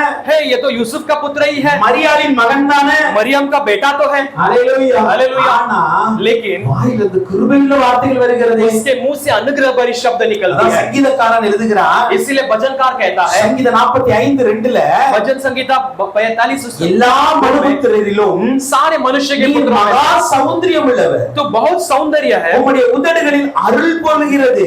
तेरे होठों से अनुग्रह निकलती है। ஆகையால் தேவன் உம்மை என்னைக்கு ஆசீர்வதித்திருக்கிறார்। इसलिए परमेश्वर ने तुम्हें सदा सदा के लिए आशीष அவருடைய दिया। உதடுகள்ல அருள் பொழிகிறது। उसके होठों में अनुग्रह टपकती है। ஹalleluya हालेलुया। அதனால தான் வாசனையுள்ள வெள்ளை போலத்தை போல इसी के लिए गंधरस के समान அவருடைய உதடுகள் இருக்கிறது। उसके होठ है। ஹalleluya हालेलुया। ஹalleluya हालेलुया। அவருடைய கன்னங்கள் उसके गाल, கந்தவர்க்க பாத்திகளை போல उसके गाल जो है उस पे उभरी हुए दरिया के அவமானப்பட்ட समान, கன்னங்களா இருந்தாலும் अपमान पाए हुए गाल के समान होने पर புஷ்பத்தை भी போல வாசனை வீசு। शोषण के फूलों के समान सुगंध फैलाती है। அவமானப்படுத்தினவனையும் அவன் நேசிக்கிறான்। इसका मतलब है कि अपमान करने वालों के लिए भी वो அவருடைய உதடுகள் उसके होठ ராஜரீக மேன்மையுடைய லிலி புஷ்பத்தை போலவும் இருக்கிறது. राज्य के महिमा पाए हुए शोषण के फूलों के समान भी है. அதிகாரமும் மேன்மையும் இருக்கிறது. इसका मतलब अधिकार और उन्नति भी है. வெள்ளை போலத்தை போல पिघला हुआ गंधरस है. கிருபையும் अनुग्रह அருளும் और उसके अनुग्रह இரக்கமும் और दया நிறைந்ததா இருக்கிறது. भरी हुई है. இதுதான் இயேசு கிறிஸ்துவுடைய உதடுகள். यही यीशु मसीह के होंठ है. அதனால தான் என் நேசர் விசேஷித்தார். इसीलिए मेरा प्रेमी विशेष है. ஹalleluya ஹalleluya. என் நேசர் யா எல்லா நேசரும் விசேஷித்தார். मेरा प्रेमी क्यों सब में से विशेष है? ஏன்னா அவர் பேசுற வார்த்தை அதிகாரம் உடையது. क्योंकि वो बोलने वाले शब्द अधिकार भरी हुई है. அவர் பேசுற வார்த்தை மேன்மை உடையது. वो बोलने वाले शब्द उन्नति भरी हुई है. அவர் பேசுற வார்த்தை கிருபையுள்ள வார்த்தை. वो बोलने वाले शब्द अनुग्रह भरी हुई है. அவருடைய உதடுகளிலிருந்து அருள் போகிறது. उसके होठों से उसकी अनुग्रह निकलती है. हमारी मत एत தெய்வமா இருக்க முடியுமா? ऐसे कोई और देवता रह सकती है? Hallelujah hallelujah hallelujah hallelujah.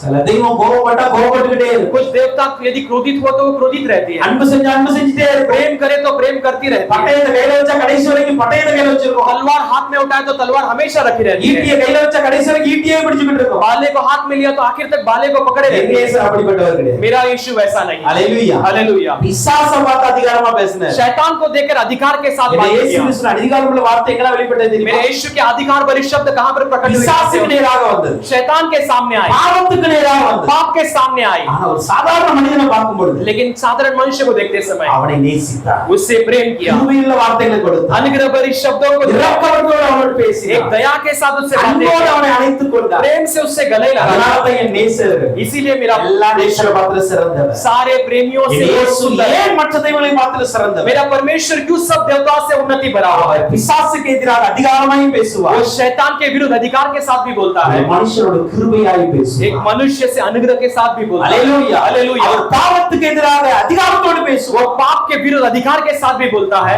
பாவிகளை நேசித்து பேசுவார். और पापियों को प्रेम करके भी बातें அதனால करता தான் है. இயேசு விசேஷித்தார். इसीलिए मेरा यीशु विशेष है. நம்ம இயேசு ஏன் விசேஷித்தார்? हमारा यीशु क्यों विशेष है? அவருக்கு அதிகாரம் இருக்கு, அன்பு. उसके पास अधिकार भी है, उसके पास प्रेम भी है. Hallelujah hallelujah hallelujah hallelujah. அதை புரிந்து கொள்ளணும். उसे हम समझ लेना है. மூன்றாவது ஒரு காரியத்தை நான் சுருக்கமாய் சொல்கிறேன். तीसरा एक बात को हम संक्षिप्त में देखेंगे. உன்னதப்பட்ட 5ஆம் அதிகாரத்தில் श्रेष्ठ गीत 5वां 14ஆம் வசனத்தை பார்க்கும் பொழுது हम 14 वचन को देखते அவர் हैं. கரங்கள் படிகை பச்சை பதித்த பொன் வளையல்களை போல் இருக்கிறது. उसके हाथ फिरोजा जड़े हुए सोने की छड़ों के समान है. இங்கு கரங்களை குறித்து यहाँ पर हाथ के बारे में மணவாட்டி இப்படியாய் சொல்லுகிறார். सुलेमेतल ऐसे दुल्हन ऐसे कहती है, படிகை பச்சை பதித்த பொன் வளையல்கள் போல் இருக்கிறது. फिरोजा जड़े हुए सोने के जड़ों के समान है. கையில வளையல் போடல, हाथों में उसने कंगन नहीं पहने, கையே வளையலா இருந்தது. लेकिन उसके हाथ ही कंगन के समान. Hallelujah hallelujah. அவருடைய கரம் எப்படி இருந்ததுன்னா उसके हाथ कैसे थे? பொன் வளையங்கள் போல அந்த கரம் இருந்தது. सोने के छड़े के समान यानी कंगन के समान थी. Hallelujah hallelujah. இந்த பொன் வளையல்கள் என்பது ये सोने के कंगन जो है மூல பாஷையில எபிரேய பாஷையில மடிப்பு என்று சொல்லப்பட்டது. इब्रानियों के भाषा में उसे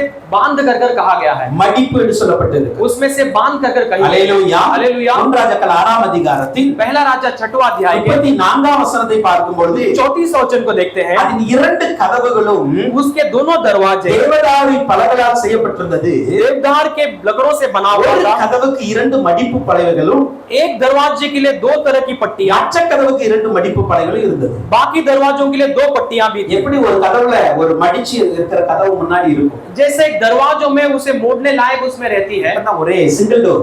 आज तो सिर्फ एक ही दरवाजा होता है. हालेलुया. முன்னாடி உள்ள டோர்ஸ் அப்படி இருக்காது. पहले के दरवाजे सब ऐसे नहीं थे. Hallelujah hallelujah. அதுல மடிப்பு இருக்கும். उसमें से मुड़ने लायक அந்த रहती है. மடிப்பு தான் இயேசு கிறிஸ்துவின் கரத்தில் இருக்கிறதை ஒப்பிட்டு சொல்லுகிறது. वो मुड़ने वाले कार्य यीशु मसीह के हाथों को तुलने में बताया गया அந்த है. மடிப்பு ஒரு விசேஷமானது. ये मुड़ना जो है इसे एक विशेष बताया गया है. हालेलुया. ஒரு விசேஷித்த தன்மைகளை குறிக்கிறது. एक विशेष बात को बताती है. அந்த மடிப்பு இருக்கிற இடத்துல பாத்தீங்க जहां पर वो जुड़ा हुआ जगह है, வளையங்கள் கொடுக்கப்பட்டிருக்கும். वहां पर उसमें जो है किवाड़े दिए அப்பதான் जाते fold हैं, ஆகும். तब वो मुड़ सकते हैं. Hallelujah hallelujah. Hallelujah hallelujah. என் இயேசு मेरा यीशु அவருடைய கரங்களை பார்க்கும் பொழுது उसके हाथों को देखते समय மடிப்புகள் நிறைந்ததா இருக்கிறது. वो मुड़ने लायक रहती है. அவர் விசேஷமான கரத்தை உடையவராக एक இருக்கிறார். विशेष हाथ को पाया हुआ है. Hallelujah hallelujah. எப்படி பொன் வளையங்கள் என்று ये சொல்லப்பட்டது. कहती है कि सोने के कंगन பொன் कर, வளையங்கள் என்றால் सोने के कंगन यानी தெய்வீக தன்மையை குறிக்கிறது. एक देवित्व गुण पाया हुआ. Hallelujah hallelujah. தெய்வீனுடைய மகிமையை அது குறிக்கிறதா இருக்கு. परमेश्वर की महिमा को बताती है.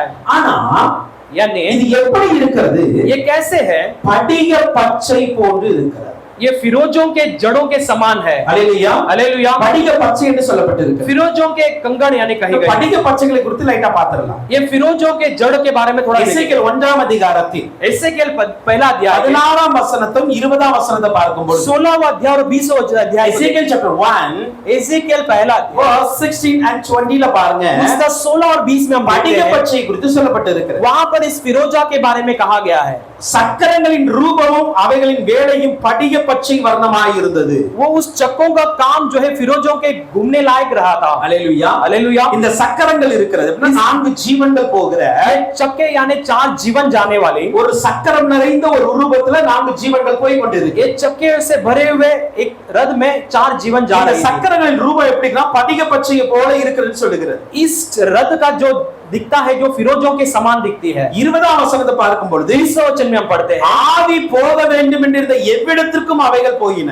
जिधर आत्मा जाना चाहिए उधर सारे जगह पर वो गए। அவ்விடத்திற்கு அவைகளின் ஆவியும் போக வேண்டும் என்றிருந்தது उस जगह पर उसके आत्मा में जाना कर करती சக்கரங்களும் அவைகளின் அருகே எழும்பின वैसे उसके साथ उसके पहियों भी उठे थे। ஜீவனுடைய ஆவி சக்கரங்களில் இருந்தது जीवन भरी आत्मा उन चक्कों में पहियों में இந்த படிகை பச்சை போல் இருக்கிற இந்த சக்கரங்கள் ये फरीजों के समान रहने वाले ये पहिए ஜீவனுள்ள தேவனுடைய ஆவி நிறைந்ததாய் இருந்தது ये जीवन भरा हुआ परमेश्वर की आत्मा से भरी हुई அந்த थी। ஆவி எங்க போக வேண்டும் என்று நினைச்சதோ ये आत्मा जहां कहीं भी जाने के लिए चाहती थी அங்கே இந்த சக்கரங்கள் சென்றது वहां पर ये पहिए भी गए। அப்படி என்றால் இந்த ஜீவன்கள் ஆவி எங்க செல்ல நினைத்தது அங்கு போக நினைத்தது इसका मतलब ये जीवन जहां भी आत्मा जाना चाहते वो सब जगह पर गए। அதனுடைய அர்த்தம் என்ன इसका मतलब இந்த क्या है? சக்கரங்கள் ये चक्के जो है படிகை பச்சை வர்ணமாய் இருக்கிற இந்த சக்கரங்கள் ये फरोजों के समान रहने वाले ये पहिए ஆவியினுடைய முழு ஆளுகையையும் அதிகாரத்துக்கு உட்பட்டு ये இருந்தது आत्मा के काबू के अंदर रहते कर इसका मतलब बता दिए। அப்படியே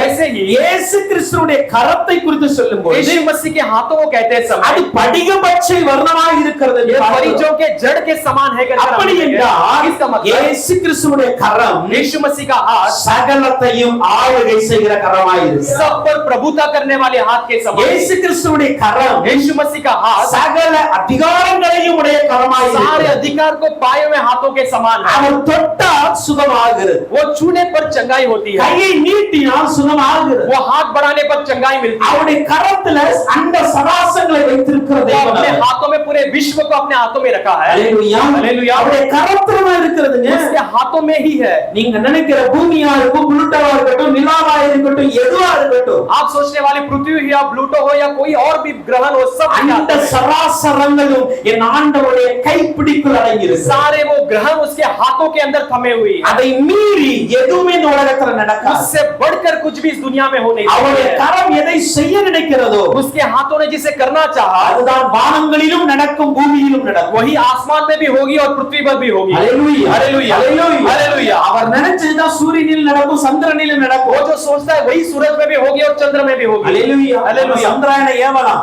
हम कुछ सैटेलाइट को भेज सकते हैं। சந்திராயன் 3 போயிருக்கு. चंद्रयान 3 गई है। ஆதித்யா எல் சூரியனை பார்த்து போயிட்டு இருக்கு. आदित्य एल सूरज की ओर जा रही है। எல்லாம் போனாலும் கூட ये सब जाने पर भी அங்க ஆளுகை செய்யுங்க. वहां पर प्रभुता नहीं कर सकते। அல்லேலூயா. हालेलुया। போய் ஆராயலாம். जाकर वहां पर जांच करते நம்ம ஆராயலாம். हम जाकर जांच நிலவு पड़ताल कर எப்படிப்பட்டது? सकते हैं। ये कैसा है சூரியன் जगह, எப்படிப்பட்டது? सूरज कैसा है, விண்வெளி எப்படிப்பட்டது? यहाँ का अंतरिक्ष कैसा है, கோள்கள் எப்படிப்பட்டது? इसके सारे ग्रहण कैसे இதன் हैं, ரிசர்ச் ये सब हम जाना रिसर्च பண்ணலாம். हम केवल जांच कर सकते हैं, but we can't control. लेकिन उस पर प्रभुता नहीं कर ஆளுகை सकते। செய்ய उस முடியாது. पर प्रभुता नहीं कर அல்லேலூயா. सकते। நல்லா புரிந்து கொள்ளுங்க. अच्छे से समझ இது लीजिए, எல்லாமே என் தேவன் ஆளுகை செய்து கொண்டு ये सब पर मेरा यीशु उस पर प्रभुता करता है। சக்கரங்கள் எங்க போக நினைக்குதோ ஆவி சொல்ற இடம் தான் சக்கரம் போகும். ये पहिए जहां पर जाना चाहते पवित्र आत्मा कहने वाले जगह पर ये पहिए जाएंगे। சுருக்கமாய் சொல்லுவதென்றால் संक्षिप्त में कहना है तो உங்களுடைய ஜீவன் கூட आपके जीवन में भी, என்னுடைய ஜீவன் கூட मेरा जीवन भी ஆண்டவருடைய ஆளுகை இல்லாம முன்னாடியும் போகாது பின்னாடியும் போகாது. परमेश्वर की प्रभुता के बिना ना आगे जाएगी ना पीछे जाएगी। ஹalleluya. हालेलुया। இந்த ஜீவன் உள்ள இருக்குமா வெளிய போகணும்ன்றது ஆண்டவருடைய திட்டத்துல ये இருக்கு. जीवन अंदर रहनी है कि बाहर जाने, वो परमेश्वर அவருடைய கரத்துல இருக்கிறது. उसके हाथों में है। ஹalleluya. ஹalleluya. ஹalleluya. ஹalleluya. அவருடைய கரத்திற்குள் அனைத்து ஆளுகைகளும் இருக்கு. उसके हाथों में सारे प्रभुता की जाती है। அதனால தான் படிகை பச்சை நிறைந்த பொன் வளையலை போல இருக்கிறது. इसीलिए कहा गया कि फरोजों के जड़ों के समान उसके हाथ है। தானியேல் 10ஆம் அதிகாரத்தில் दानियल 10वां अध्याय 6ஆம் வசனத்துல கூட हम 6वां वचन में இந்த भी படிகை பச்சையை குறித்து நான் यहाँ பார்க்கிறேன். पर ये फरोजों के बारे में देखते Daniel हैं। chapter 10:6ல பாருங்க. दानियल 10:6 में देखते हैं। Hallelujah hallelujah.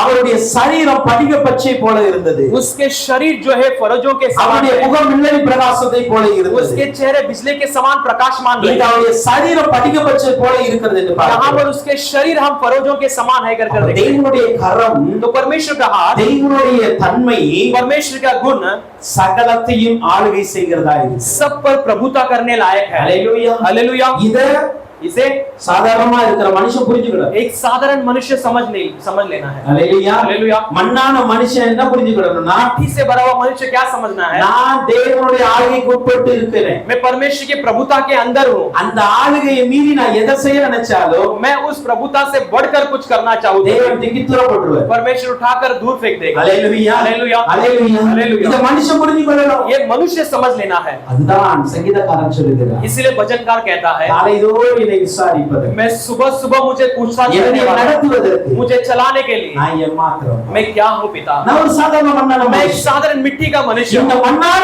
மனுஷன் ये मिट्टी मनुष्य को நீ காலையிலே வந்து என்னை விசாரிக்கிறீர் तो भोर के समय पूछताछ உங்களுடைய करते हो, கிருபையெல்லாம் எனக்கு तेरे தருகிறீர் अनुग्रह सब मुझे देते हो। நீ எல்லாம் போவாது मैं उसका काबिल नहीं हूँ, நம்ம அதுக்கு தகுதி கிடையாது हम उसके काबिल नहीं हैं। Hallelujah hallelujah. நம்ம நல்லா புரிஞ்சுக்கிட்டா इससे हम अच्छी तरह समझ गए ஒரு तो மனுஷன் एक मनुष्य எப்படி தேவனுக்கு பயப்பட வேண்டுமோ அப்படி பயப்படுவார் जैसे परमेश्वर के लिए डर मानना है वैसे डर எப்படி मानेगा। தேவனுக்கு அடங்கி வாழணும் அப்படி அடங்கி कैसे வாழுவார் परमेश्वर के अधीन रहना है वैसे अधीन रहेगा। மனவாட்டி சபையாகிய நாம் आज दुल्हन कलिसिया हम தேவனுடைய ஆளுகைக்கு உட்பட்டவர்கள் என்பதை புரிந்து கொள்ளணும் परमेश्वर के अधीन है कर हम समझ लेना நீங்க है। எவ்வளவுதான் ஓடினாலும் சரி आप कितनी भी दौड़ लो, ஆண்டவர் ஒரு இடத்துல நிப்பாட்டிடுவார் परमेश्वर एक जगह पे खड़ा कर देगा। Hallelujah hallelujah. ஒரு இடத்துல ஃபுல் ஸ்டாப் வச்சிருவார் एक जगह पर वो विराम चिन्ह लगा அதனால देगा। ஆண்டவரை மீறி ஓடாதீங்க हम परमेश्वर को पार அவருடைய करके ஆளுகையை மீறி ஓடக்கூடாது उसके प्रभुता से बढ़कर हम नहीं, அவருடைய நடத்துதலை மீறி ஓடக்கூடாது उसके चाल चलन से बढ़कर दौड़ना அப்படி नहीं। ஓடும் பொழுது ऐसे दौड़ते நீ समय யாராய் இருந்தாலும் आप कोई भी क्यों ना हो, ஆண்டவர் ஒரு நாள் உனக்கு ஃபுல் ஸ்டாப் வச்சிருவார் परमेश्वर एक दिन आपके लिए एक अंत रख देगा। Hallelujah hallelujah. சண்டே நம்ம பார்த்தோம்ல हमने रविवार के दिन में देखा சனகரிப் எவ்வளவு துள்ளுனா